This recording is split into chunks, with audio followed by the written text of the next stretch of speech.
మీకు shoulder width ఎంత ఉందో తెలీదు అంటే మీరు ఇలా చెక్ చేసుకోండి.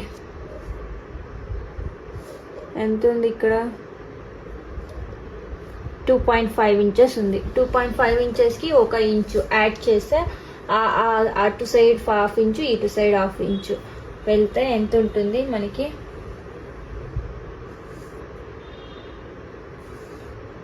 మనకి 2.5 ఇంచ్ వస్తుంది. ప్రాపర్గా స్టిచ్ చేశాక షోల్డర్ విడ్త్ వచ్చేసి 2.5 ఇంచెస్ వస్తుంది. అండ్ ఆర్మోల్ డెప్త్ లెంత్ వచ్చేసి 6 ఇంచెస్కి ఒక మార్క్ చేసుకోండి. మళ్ళీ ఇలాగే లాస్ట్లో కూడా 6 ఇంచెస్కి ఒక మార్క్ చేసుకున్నాక ఇలా ఒక లైన్ డ్రా చేసుకోండి. చెస్ట్ లూజ్ ఎంత ఉందో చెక్ చేయడం ఎలా అంటే ఈజీ వేలో చెప్పిస్తా చూడండి. ఇలా బ్లౌజ్ రివర్స్ చేసుకోవాలి. రివర్స్ చేసుకున్నాక ఇక్కడ నుంచి ఇక్కడ ఉంది కదా ఈ డీప్ ఎంత ఉందో చెక్ చేయండి. ఈ డీప్ చెక్ చేస్తే టోటల్ నాకు 5.4 ఇంచెస్ వచ్చింది.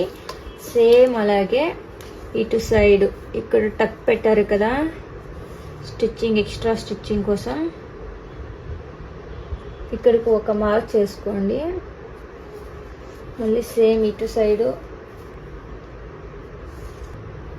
ఈ 2 డాట్ని ఇలా మనం ఫోల్డ్ చేసుకుంటే ఈ లైన్ పైన ఇక్కడ స్టిచ్ చేశారు కదా ఫస్ట్ లైను, ఈ ఫస్ట్ లైన్కి ఇక్కడ ఒక మార్క్ చేసుకోండి. ఇంతే అండి చెస్ట్ లూజ్ మన మెజర్మెంట్ తీసుకునేది. ఇప్పుడు ఎక్స్ట్రా ఫిట్టింగ్ కోసం 1.5 ఇంచ్కి ఒక మార్క్ చేస్తున్నా. మార్క్ని ఈ మార్క్ రెండుని కలిసేలా ఒక లైన్ డ్రా చేసుకోవాలి.